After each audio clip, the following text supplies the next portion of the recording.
Okay, so was the question about the impact that literature has in the real world, rather than just being a set of ideas? Was that what you were asking? Exactly, yes. Right. Well, let's not forget that, ideas have to happen for there to be change. It's true, and I agree with the spirit of the question. I mean, it's not. It's easy to get to love literature and to enjoy literature and art and aesthetic sensibility for its own sake, but we're at a point where, arguably we don't have that leisure that we might have in the past.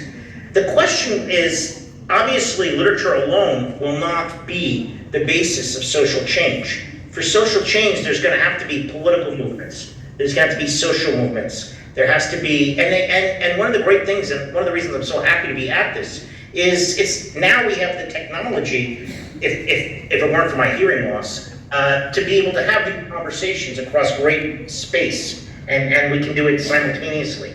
So the possibilities of building, political movements on a world scale are greater than ever before. But in order for that to happen, people have to believe it's possible to change things.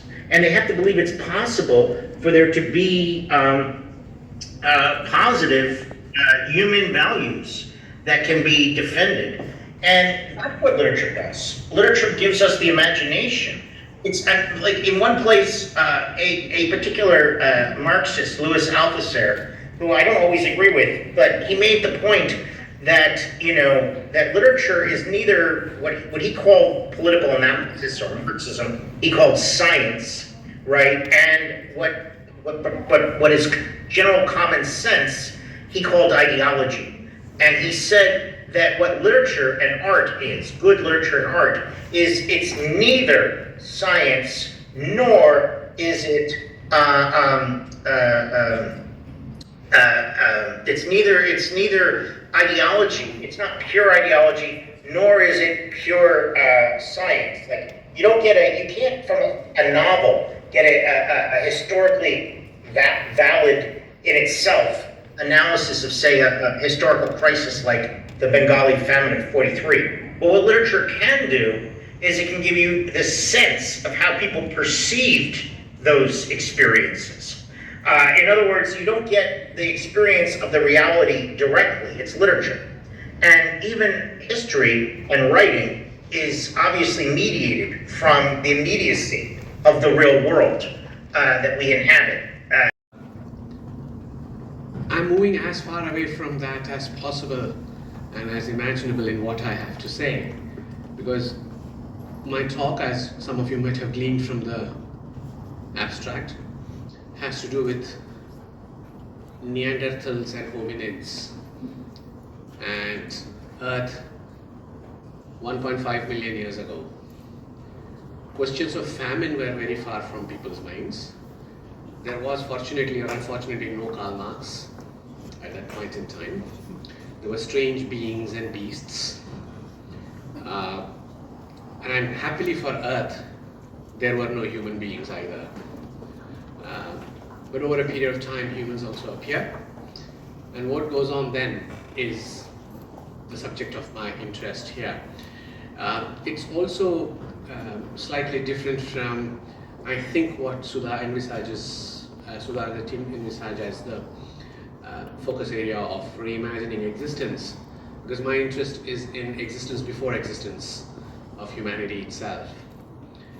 It's part also of a forthcoming book called Critical Posthumanism and Contemporary Fiction, but it refers to not just contemporary fiction, but small and interesting novels such as Arthur Conan Doyle's The Lost World, Edgar Rice Burroughs' The Land That Time Forgot, and others. And a bunch of novels that have appeared in the last 20 years, all of them very interested in the age before humanity, and some canonical texts such as William Golding's The Inheritors, the first great novel about the Neanderthals that I'm aware of, a genre increasingly characterized and called Paleolithic fiction, but also philosophical, geological concepts such as deep time.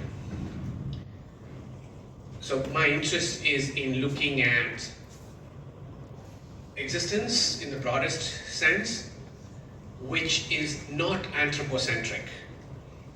A world, a planet before or in the early stages of humanity's evolution, which makes it, as our critics have argued, not just pre-anthropos, but sometimes even anti-anthropocentric against humanity. And this connects with posthumanism, which is my key interest in this particular book, because it decenters the human. The human is no longer at the center of things. But the other question is, would we count the pre-human as human at all? Would the Neanderthal be categorizable as human? Evolutionary biology, and please don't worry that this is a talk on biology. It's not that. Before you start thinking that Sudha calls the wrong kinds of persons. It's not that, though I do have a background in biology as well, but that's not the point. But is the pre-human with very limited cognitive apparatuses characterizable as the human and recognizable as the human we see today? Or would they be a different form of the human? Which means, again, we destabilize and decenter the human as the center of the universe, because the evolutionary pathways have been different. Jean Auel's novel The Clan of the Cave Bear opens with an earthquake that strikes a small group of humans and leaves only one survivor. She writes, "Glaciers spanned the continent of the north, pushing their cold before them. Untold numbers of grazing animals and the carnivores that preyed on them roamed the vast prairies. But people were few. People were few. The planet, we are told, is, quote, restless and molten." T.S. Kuhn's The Stonebreakers is set in the American continent of 13,000 years ago, when the ice had retreated far into the lands above the Great Lakes. It is a story, he writes, quote, of two groups of people. One possesses a simple, long-established technology well suited to the cold environments that they had inhabited for thousands of years. The other, newer arrivals, possess a new technology and a hunting strategy that enables them to move more quickly across the landscape, hunting the large Ice Age mammals that are already well on their way to becoming extinct. And had found ways of surviving the ultimate extinction event. In new oceans and on strange lands, evolution had begun again. Please note what he's saying. In new oceans and on strange lands, evolution had begun again. But it had nothing to do with mankind. It's the last lines of the novel. It had nothing to do with mankind. The future, Baxter suggests, is microbial, not human. It's not Homo sapiens. The next evolution on some other planet would very well be engineered by the microbes that had escaped the end of the earth. There is another kind of origin story that pre-human and early hominid fiction finds interesting, of pathogens and disease. Robert Sawyer's trilogy, I'm looking at volume 1 here, Hominids. This is very quick discussion of immune systems across races and cultures. In the novel, two time frames meet, that of the Neanderthal, although Neanderthals in the novel have technology, and modern humans. Which is why it's essential for us to read the 1958 novel by William Golding, The Inheritors, where the Neanderthals meet the next species, Cro-Magnon man.